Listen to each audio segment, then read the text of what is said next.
Hello, everyone. Hopefully you can see me. I see that the attendees are coming in. We'll just wait a little longer as we always do so everybody can click the link and join in and sign in and do all the fun Zoom stuff that they need to do. While you're joining, drop into the chat box where you're calling in from. I imagine we're going to get people from all over the world, so it would be great to see where you're coming in from. And Germany, New York City. I'm actually calling in from Santa Monica, California. So if there's any Californians out there, let me know. London, Paris, Zurich, Portugal, Nice, Toronto, Zurich. Excellent. Basel, Morocco.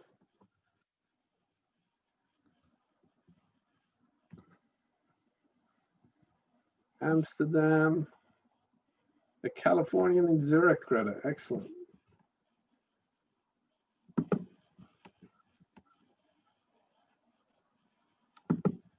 So we will wait just a little bit longer.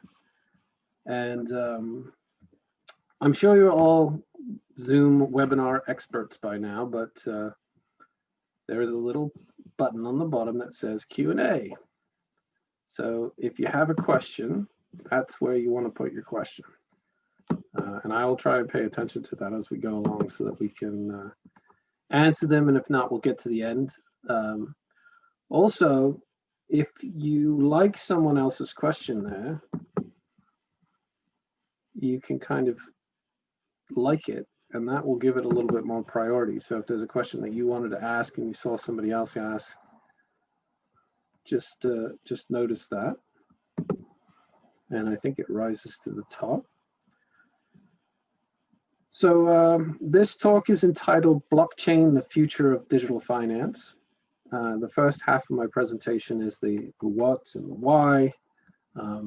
It's basically a brief overview of blockchain and cryptocurrencies.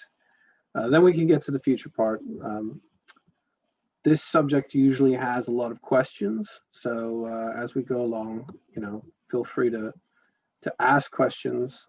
And I'd like to just give a tiny disclaimer. I do have a presentation, so I'll share that now.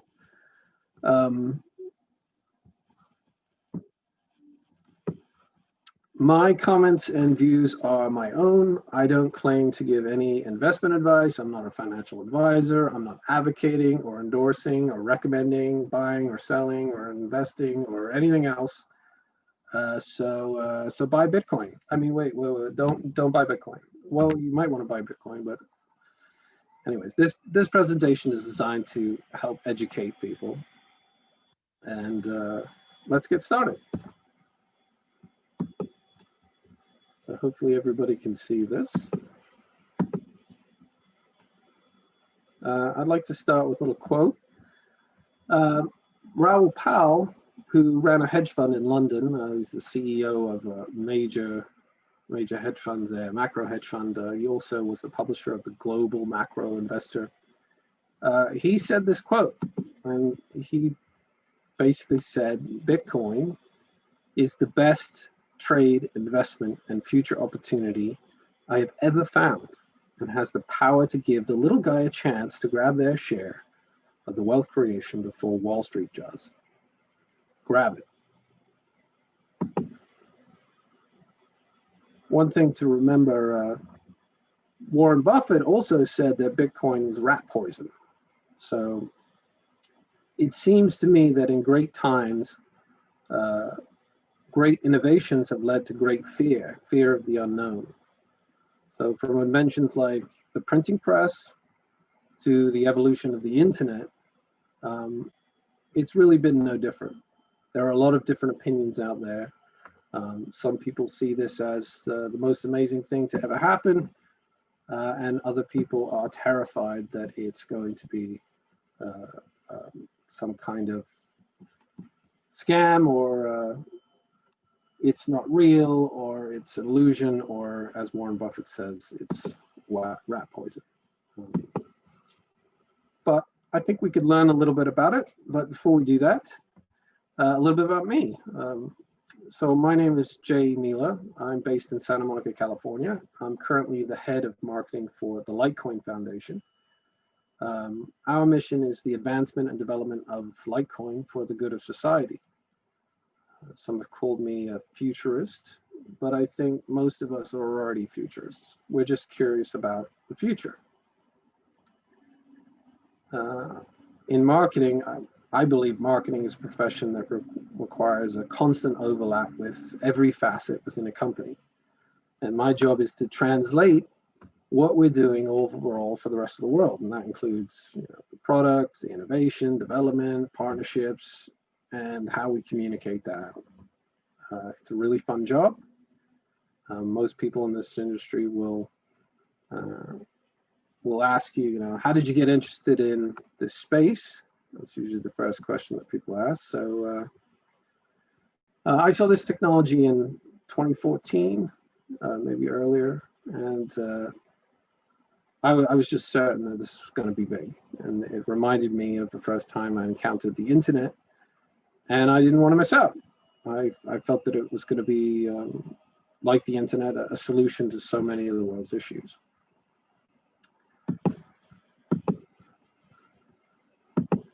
So in order to understand the future of digital finance, we really have to understand the underlying technology.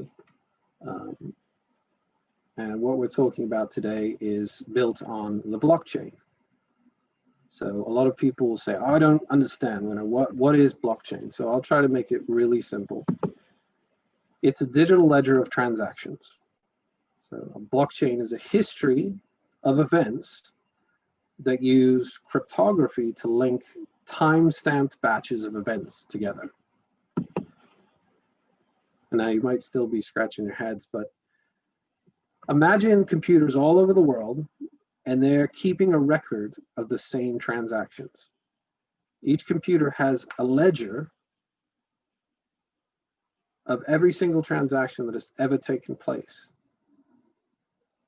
So this becomes a phenomenally secure way of holding that history of transactions. You may be able to manipulate a centralized company or one computer, but the same information on tens of thousands of computers all over the world is impossible to manipulate, especially when each of those computers checks on the other computers to make sure that they have the same information. So blockchain is a ledger, a history of transactions.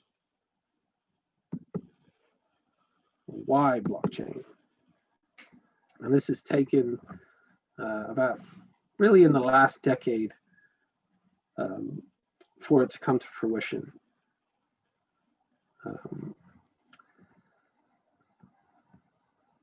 Blockchain technology is secure because it's distributed on all these computers around the world.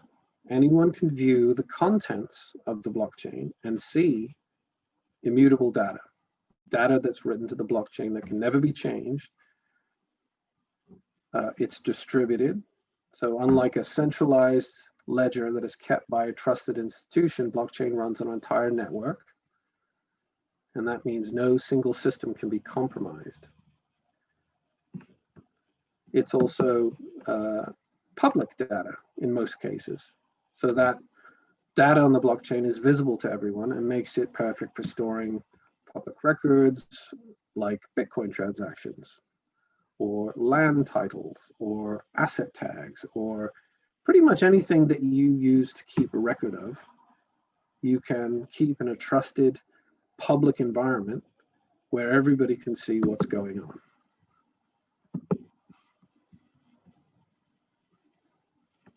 So in the same way that the internet facilitates the direct exchange of information, you think about all the things that you do on the internet, interacting, Skype, Slack, social media, anything where you're exchanging data the blockchain technology facilitates a direct exchange of value between parties. And that is most common in cryptocurrencies. So like a bank or a credit card company transacts financial records for how you're doing transactions at the supermarket or at a local shop or on the internet. Cryptocurrencies keep a record of transactions in the same way, and it becomes a perfect vehicle for a store of value. And that's what these currencies are. So when you go to a store and buy something with a credit card, a merchant loses a small percentage. And that can be as high as 5%. So when a credit card is swiped, that merchant is saying, well, I'm going to get 97.5% of this transaction. But with cryptocurrencies, you have a peer-to-peer device where I can go to the store and transact directly if they accept a cryptocurrency and not have a middleman. And that primarily comes about because of the invention of asymmetric encryption. This has made digital cash possible. So asymmetric encryption allows you to publish a public key, which is an address, and share it anywhere, and then have a private key to access the wallet and decrypt and access the funds. This allows two people to communicate in a non-secure space. So let's talk about the big one, which is Bitcoin. Bitcoin was the first cryptocurrency.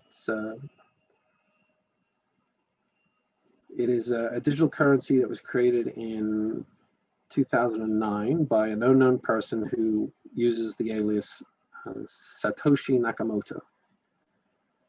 It still makes up more than half a value of all the cryptocurrencies. I think it's about 60% or over 60%.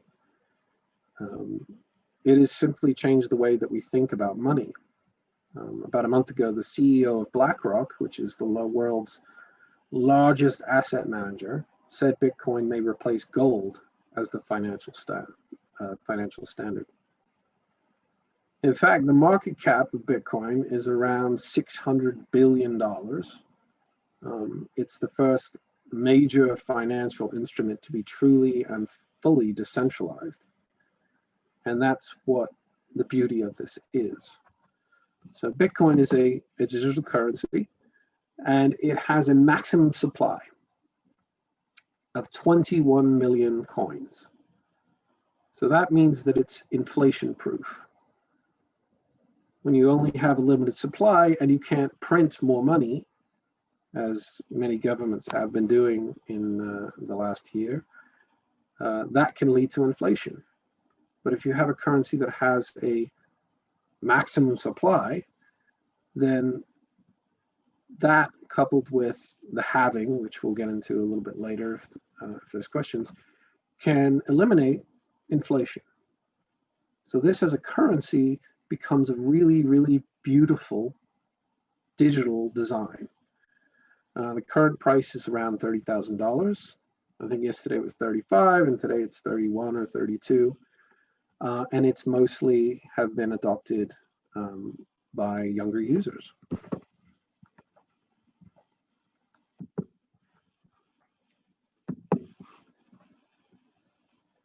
So let's also mention some of the negatives here. Bitcoin is kind of on its own. It doesn't have a dedicated development team. So it's sort of slow when it comes to other currencies. And it's difficult to develop and update the way that Bitcoin works. So without a centralized company that's working on the technology, Bitcoin is what it is. There are developers that lend their time and work on a consensus model and try to update Bitcoin like they have done with the Lightning Network. There's also a maximum supply that is divisible. So you don't have to have one Bitcoin, you can have a fraction of a Bitcoin. And some feel that this true value is divisible as well. And then there's mining. So let's talk about mining. And here's a picture of an ant miner, which is a mining computer. Bitcoin is mined. Bitcoin mining is the backbone of the Bitcoin network. Miners provide security and confirmed Bitcoin transactions. So if anyone's ever asked you, oh, what is mining? Well, it's basically specialized computers that are solving the transactions that are taking place. And yes, there is money in mining. So when you solve a block, or as you solve these transactions, the miners are rewarded. So this is a consensus mechanism and fundamental to the centralized nature of cryptocurrencies. The consensus mechanism that Bitcoin uses is called proof of work, or POW. So this mining protocol allows the solving of transactions. So when you go and send Bitcoin to someone else, a computer somewhere in the world is looking at that algorithm and transferring and adding that transaction to the ledger. And then it's confirmed by a certain number of them and is processed. And you can kind of set those parameters as well. And once it becomes a part of the ledger, it's distributed all over the world, and everyone can see that transaction. And it's there for history.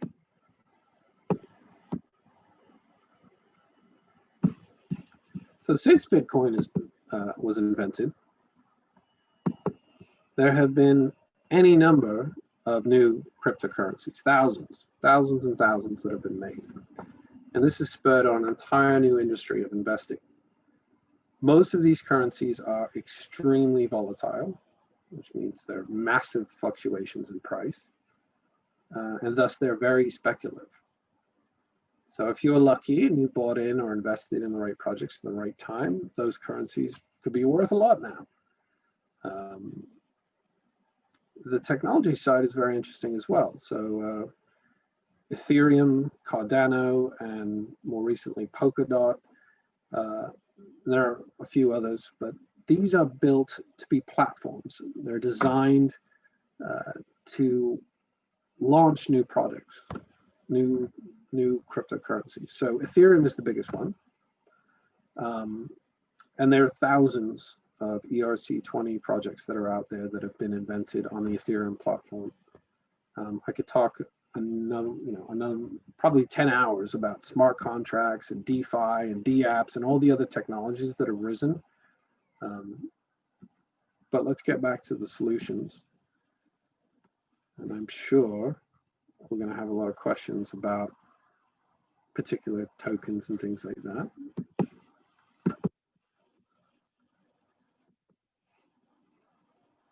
So let's talk about banking, because most of all crypto are peer-to-peer methods of exchanging of value. It's the digital evolution of cash. So if you imagine what a bank does and how cash is used, this industry is disrupting traditional banking. And if you've ever had to transfer money internationally, you can probably relate.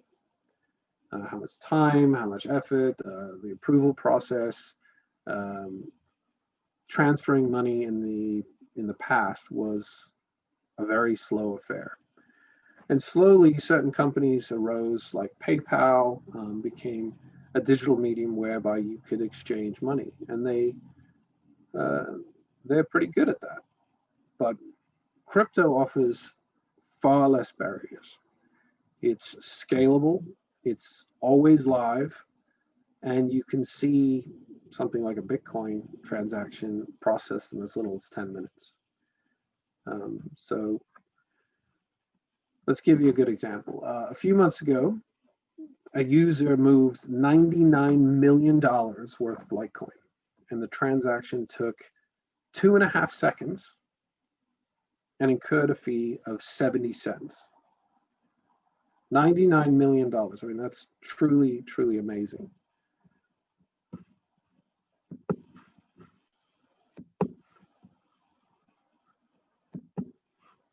So who's involved in all this? Well, for those of you that think that this might be a fad, the people that are involved the answer is everyone. The US Federal Reserve has plans to explore making a US digital dollar.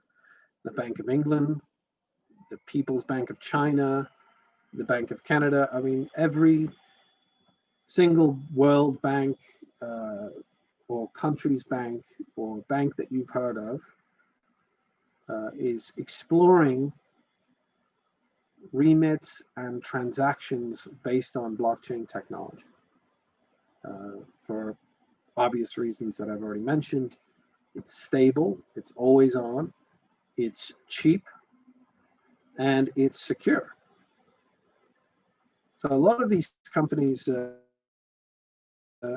and countries, Facebook is a good example, are making a CBDC, which is a central bank digital currency.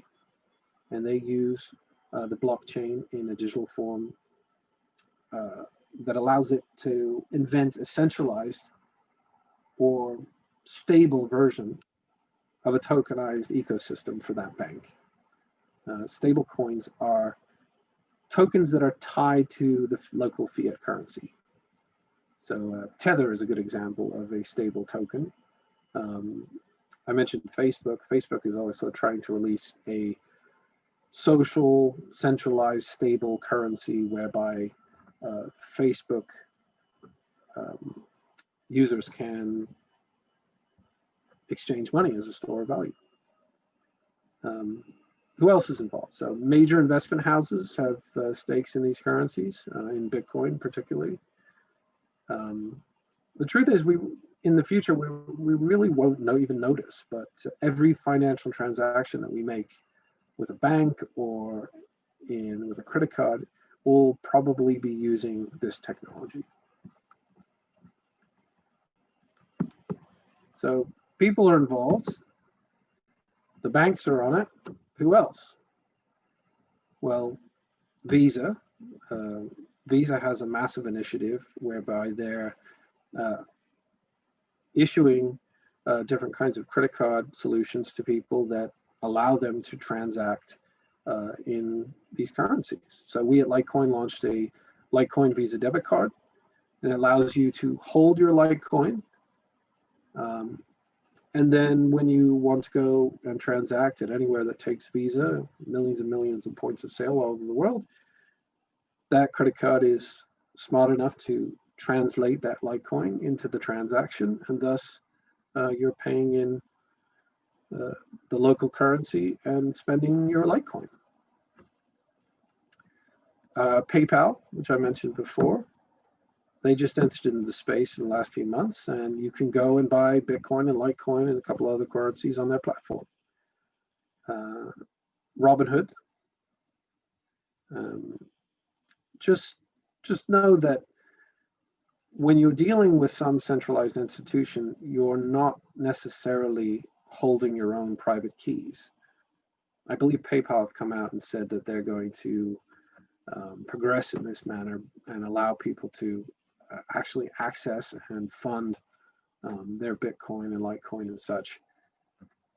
But at the moment, you can only buy currencies on Robinhood and PayPal and hold them. You can't actually transfer them or move them around or own your private keys.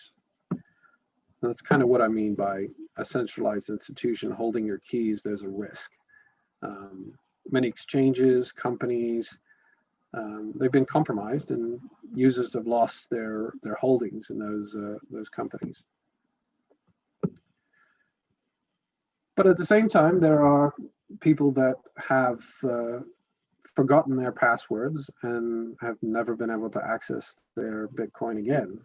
There's a famous guy in the UK that had, I think it was 124, it was something like $50 million now of Bitcoin on a hard drive that accidentally got thrown out into the trash, and he's been trying to persuade the local authorities to allow him access to the trash dump so that he can dig around and try to find this this old hard drive that's in there.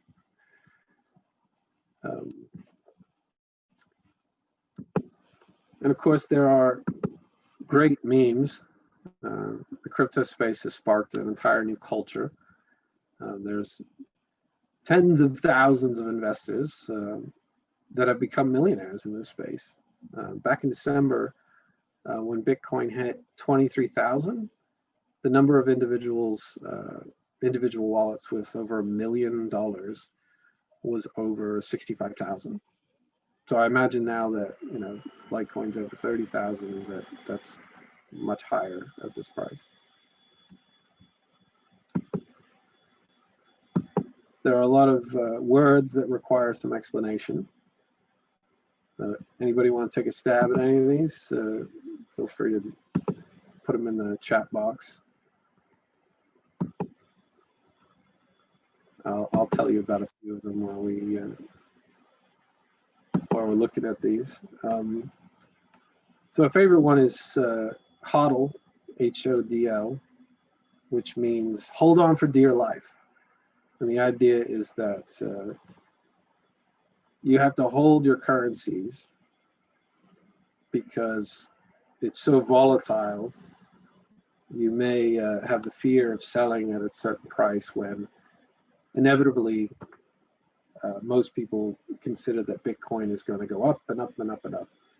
There's obviously a lot of people that think Bitcoin is going to be worth zero one day. So it's really up to you and your research to determine. Some others are shill, which means to promote something for your own benefit. Flippening. So when Litecoin was on CoinMarketCap, and these are the live prices right now. So if you see that Polkadot moved up in market cap against Ripple, that's called the flippening. These three are usually pretty much the top leaders here. Bitcoin's at about $580 billion market cap. Total market cap of this space is $900 billion. It was a trillion last week. ATH, all-time high. FUD, fear, uncertainty, doubt. Wrecked, it means that you lost your shirt, you lost a lot of money, you bought it the wrong time to get wrecked. Pump and dump. It used to be a more common scam when there weren't as many people in this space, but there's a nefarious activity where people can push the price by grouping together and buying all at a certain price, and then of course the people that orchestrated it sell as soon as possible, and then the people that participated in it usually lose out. A whale, which is someone that holds a lot of Bitcoin or a lot of tokens, and a lot of whales are tracked to see what they're doing in the space. So there's crypto dictionary websites. There are exchanges. There's news organizations. You just have to pay attention. The rules change a lot, and it's an ever-evolving medium. So let's get to some questions. While you're thinking and posting in the Q&A box, I'll give you a few points of caution. Write down your private keys. Say it aloud to yourself. Write down your private keys. A lot of wallets use 12 or 24 keyword phrases. Write it down. Write it down, put it somewhere safe. Write it down. Write down where you're going to put it. Don't put it on your computer. Another thing to look out for is exchanges. So exchanges can be risky. They often change the rules. Sometimes they'll notify you of a particular deadline of a particular token that they are delisting. Certain users, they'll say we're no longer doing business with a particular country. Binance and Coinbase are the largest exchanges and very trustworthy. Another point of caution is volatility. So there's a lot of trading. If you look at the price today, it went down by 10%, I think, this morning. You'll see a lot of news reports. It's a bloodbath and $100 billion are lost. Well, 10% drop in the crypto markets is nothing. It's not a big deal. When you see a 50% drop, that's more of a correction. But it's not for the faint at heart. It's a roller coaster. And it's very speculative. There are a lot of scams out there. The real way to approach crypto is as a means of transacting value. So if you buy anything in cryptocurrencies, do your research. Think of it as a medium of exchange. You can go and buy a coffee now at a local shop. You can go and buy a house.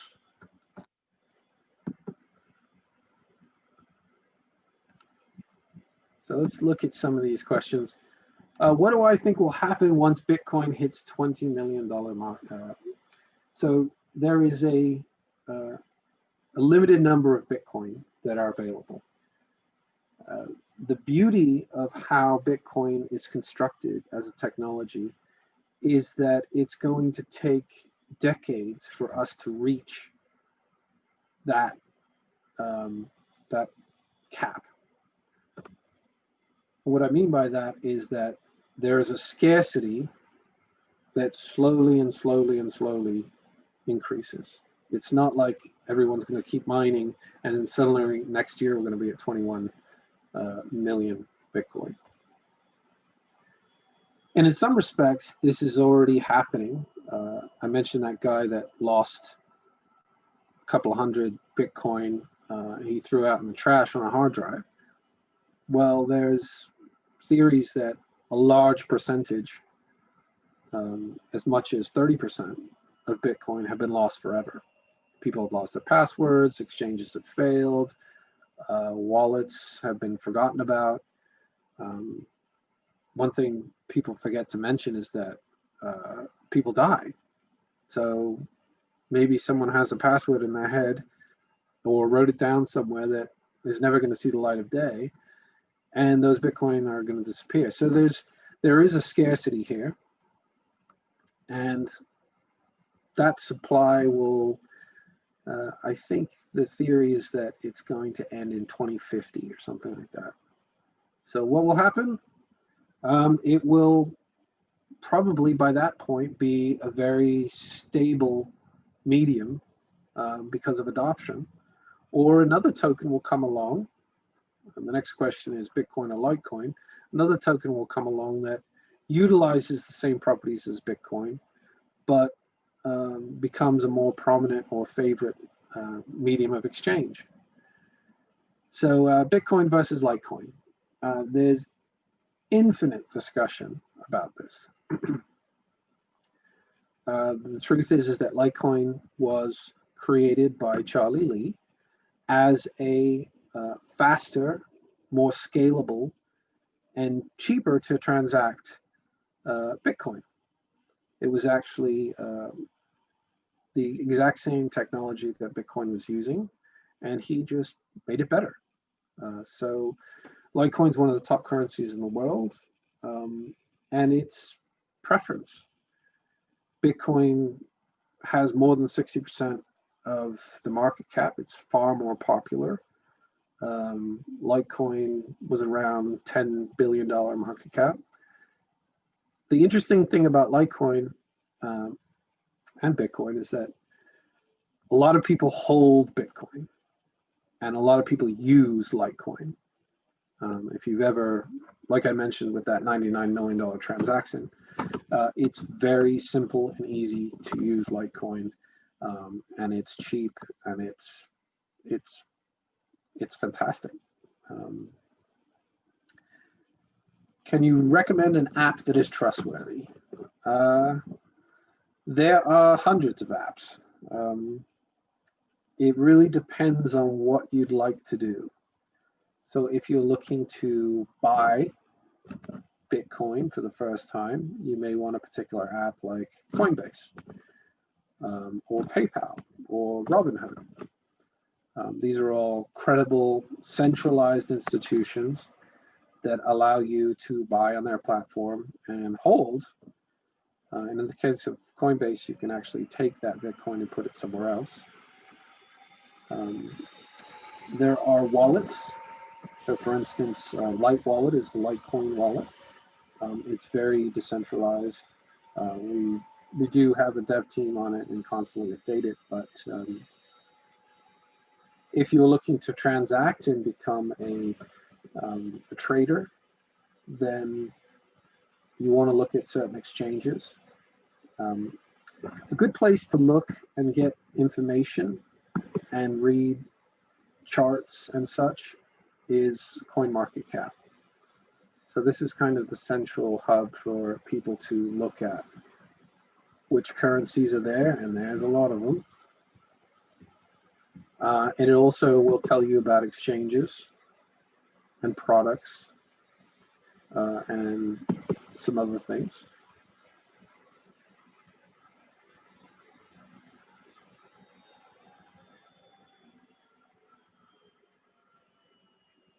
Please explain blockchain better. That is a good question. It is a digital record of transactions. It is a ledger of transactions.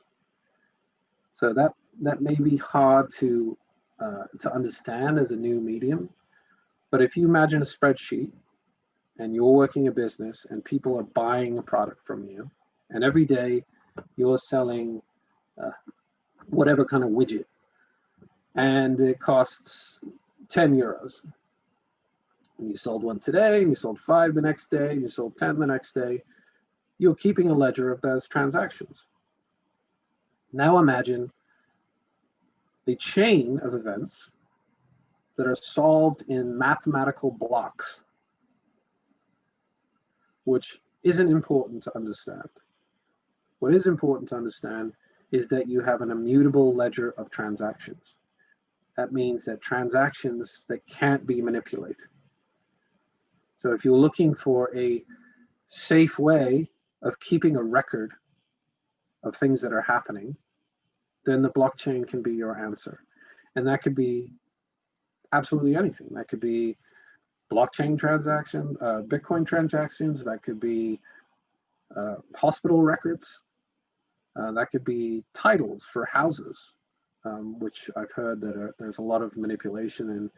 And when you buy a house, you get a title to the house, and a lot of people will change that. Well, if you have that title as a record on a blockchain, you can't change it because you can go back to the blockchain and look at it. Good question. So will Bitcoin become vulnerable to quantum computing? It may do in the future. Quantum computing is the idea that you have a very, very, very powerful computer that works on a quantum level and is able to basically mine and crack the uncrackable Bitcoin algorithm. Quantum computers do exist at the moment. They're in their first phases of operation. There are some big players that are very big in this game. IBM is one of them. My question is if you have a multi-million-dollar quantum computer, is that what you want to do with it? Are you really going to say, oh, well, the first thing I'm going to do is try to destabilize financial markets. And we should touch upon nefarious activities, things like that. I do not foresee that quantum computing is going to be that big a problem. One, because like at Litecoin, we have a development team that's working on scaling and upgrading our blockchain all the time. So I welcome quantum computers, and I think it would be fantastic for them to operate in this space. I just don't see it happening anytime soon. One question that's often asked about crypto is nefarious acts, and well, you know, it can, but criminal activity in crypto in 2020 was calculated to be 0.34% of all transactions. So that's a tiny, tiny little fraction of the transactions that are taking place. And note that it was a little bit higher in 2019, so it's declining. That's less volume than an exchange like Binance, which is the largest exchange in the world, I believe, does in one day. So, and of course, nobody's ever done anything nefarious with cash.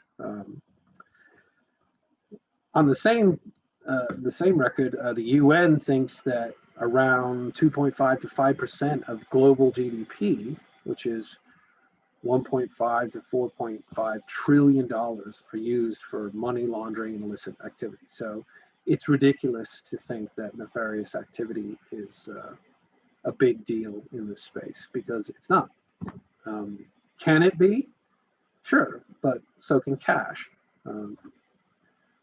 Anybody doing any kind of crime, you know, there's a briefcase full of money. So can they use things like that? Yeah, they might be able to do it, but I don't see it as, you know, if you pay attention to Janet Yellen, thinks that it's mainly used for this nefarious activity. It's just not true. And if you don't know who Janet Yellen is, she was just confirmed as the US Treasury Secretary. She ran the Fed for a few years. She's a very, very smart economist. But this is a new medium, and SWIFT, which is a major institution, reports that cash is far, far more prominent in things like money laundering.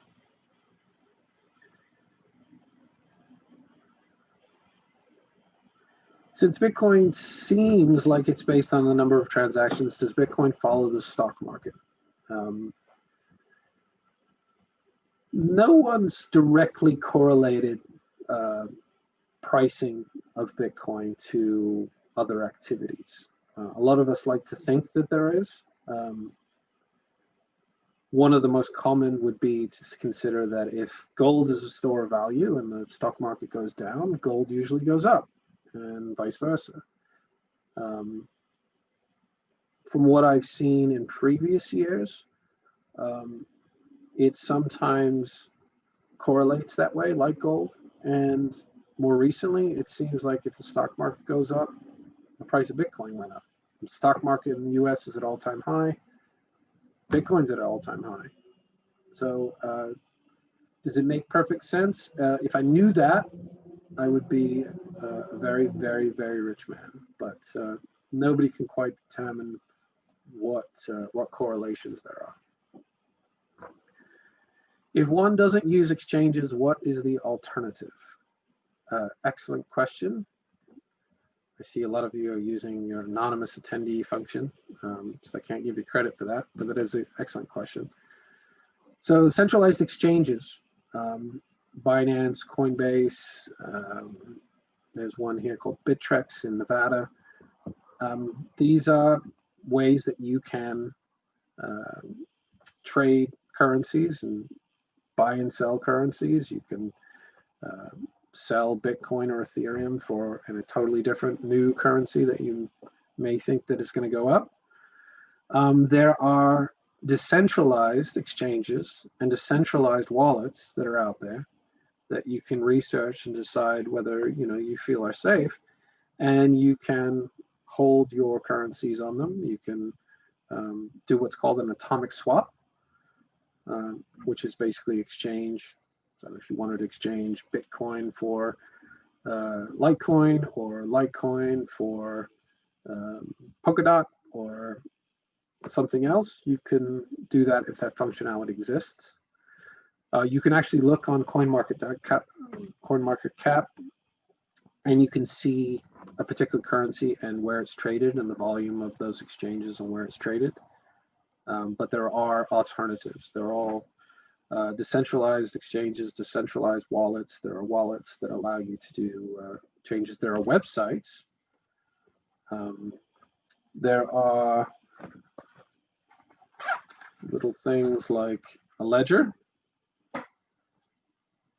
So this is a ledger. This is a method by which I can hold cryptocurrency. It has a little display on it. I plug it into my computer, and I can hold my cryptocurrency in a way that is my own, with my own private keys. What about Bitcoin halves every 4 years? Another excellent question. It seems like everybody's really knows what they're talking about here. So the Bitcoin halving is a method by which I may have mentioned earlier. It is a solution to inflation, and it means that for every block that is solved, those miners get a reward. This is a physical example of a Litecoin block. And by Litecoin block, I mean, at the moment, it's 12.5 Litecoin. So this is an entire block that has been put into a bar of silver, and it has a little address on it. And I can access that 12.5 Litecoin, and I can transfer this or save it or do whatever I want with it. But the halving is a genius part of the mathematical algorithm on the way of Bitcoin's technology. And it allows that every 4 years that the miner's reward will be cut in half. And thus, slowly, the number or maximum supply of Bitcoin becomes harder and harder to reach, and thus we're not printing Bitcoin at the same rate, and it adjusts for inflation, which might be the least technical version of the answer that I can do at the moment. I would like to buy some crypto. Would you personally buy Bitcoin now, or would you wait for it to go down? What's your prediction? The money prediction question. So the price, nobody knows. If you're an FX trader or a crypto trader, you are good at studying trends, and the price pulses. Right now, a couple of weeks ago, it hit an all-time high, and then there'll be lulls that last for years. If you want to try and tell the future, learn chart analysis, buy low, hodl, hold on, and learn trading strategies. I know that's not a very good answer, so I'm going to try and give you a better one. We've started to see a lot of institutional investment in crypto. Companies like Grayscale, big institutions, some of the companies that I've already mentioned, the CEO of BlackRock mentioning it. There are people that have their money at investment houses, and they want to buy this as the next gold. So they want to catch on to the craze and make sure that they're invested in it. I think actually yesterday or the day before, there was a study that was widely shared by eToro, which is an exchange, I think it's based here in LA, that looks at the next wave of institutions like pension funds that are warming up to this space. So there is a positive upside. Will Bitcoin correct? Absolutely. Bitcoin will always correct. It's not going to just consistently go up. On a day like today, when Bitcoin goes down 10% and everybody is scared, you have to remember that it's gone up some 200% in the last year. So a 10% correction is not even a correction. It's actually welcomed in some ways. So I wish I could give you the answer to the price, but nobody can. So you'll see big names out there that think that Bitcoin is just a joke, that this whole cryptocurrency craze is a bunch of tulips. I've been hearing that for years and years and years, and now, I just saw the cryptocurrency markets hit $1 trillion in market capitalization. So I don't think it's going anywhere anytime soon. Always buy as low as you can. There will be a day that Bitcoin will go down quite a bit, and there will be a day that it'll hit another all-time high. I've seen it over the years, over and over and over again, and it just seems to be the pattern, just like the stock market. The huge amount of electrical energy that is necessary for transactions. Yes. So when you are solving proof of work and you're running these big miners, it requires a lot of energy because these computers run really, really, really hot and really, really fast. So you need to cool them with fans, with air conditioning if it's a big operation, and you need to power those computers. They're crazy noisy. I've run a couple in my time, and it can be profitable, but most people, particularly in the Western world, don't have access to cheap electricity. In a lot of respects, electricity is kind of overhyped, meaning that there are massive mining operations in particular countries, particularly Bitcoin mining operations in China, and they are tied to hydroelectric dams that are generating electricity and have a lot of excess electricity that they're producing. There are other countries that are have a lot of sanctions on them, and they're in this space trying to mine Bitcoin and subjecting their populace to less electricity or blackouts because they're trying to run their massive mining operations. So there is a negative effect. There is a theory that there is a positive effect because electricity and Bitcoin is leading to countries and major institutions looking for alternative ways of powering these devices that are much cheaper. So they're using sustainable energy solutions to run mining operations, which may or may not have happened so prolifically if it wasn't as profitable. You guys have great questions. What do you think of DeFi? So DeFi is decentralized finance. There is a way of making a return on your crypto holdings. Most legitimate ways of doing this, I would recommend a company like Celsius.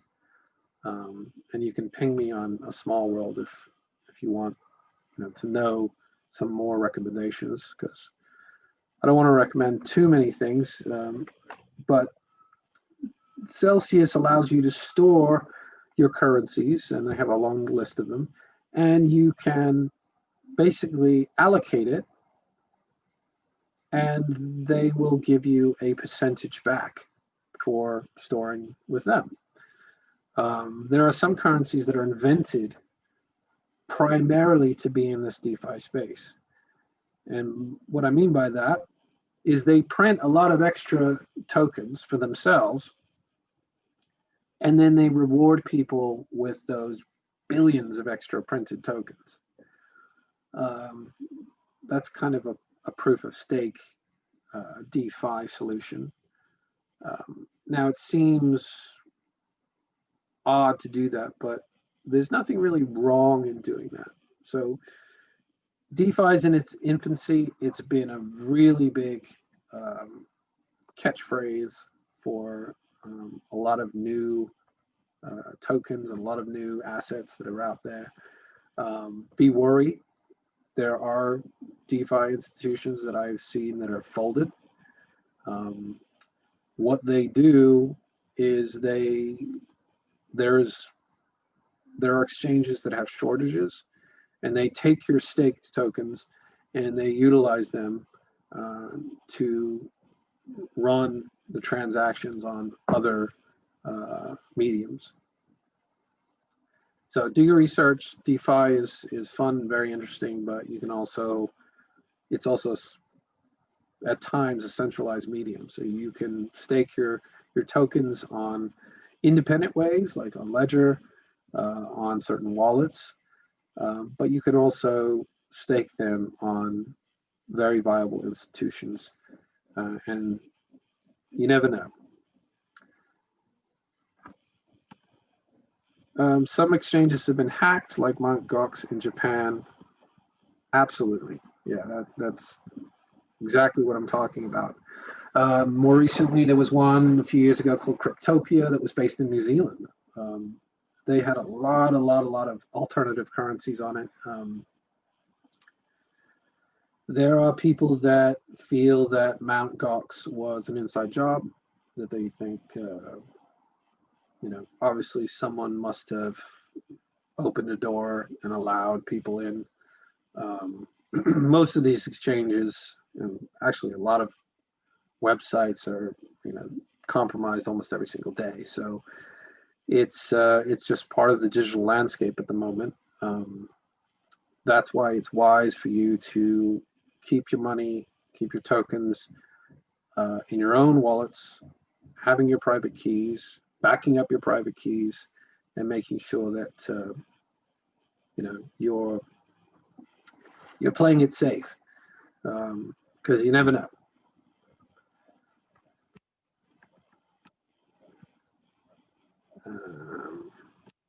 Let's see what else. I think I've answered some of these.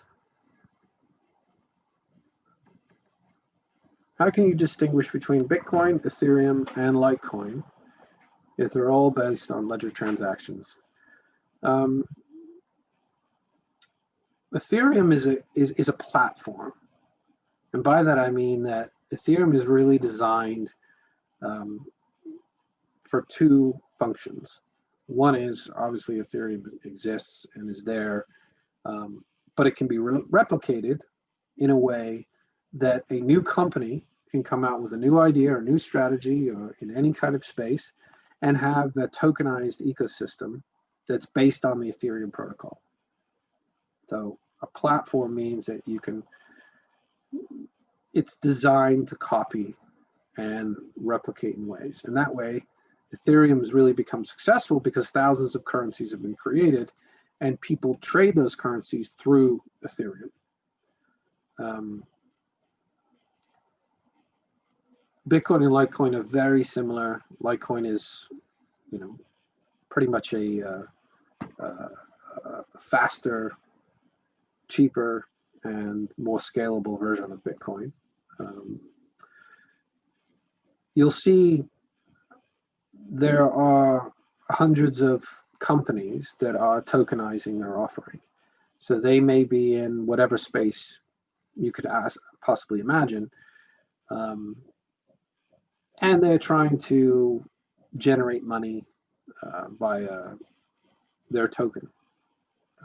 That could be done through an ICO, which is initial coin offering, which is pretty much frowned upon in the United States, but you can invest in a new token, and there have been some in the last few years that have been raised billions of dollars and launched an entire platform or strategy based on that. So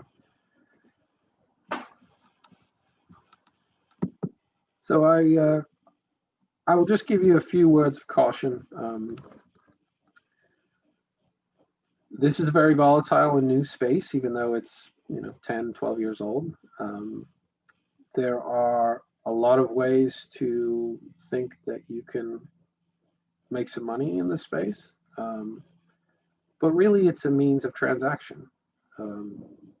You can go and buy things at the store with Litecoin. You can get a credit card and put cryptocurrency on it and buy things with the cryptocurrency. You can use cryptocurrency on PayPal. So it's become very popular, and that's all about adoption. And as adoption grows, if you think of continents like Africa and India and their mass populations adopting microtransactions and small transactions in this space, it becomes a method of having a global currency that is very quick, very easy, and very trustworthy. So I would recommend that you take a look, and I want to thank everybody for being here, and feel free to connect with me. I do consult. I love helping groups learn about this space. You can find me on Twitter or A Small World. And that's what we're here for. So thank you, everyone, and I look forward to talking to you all again.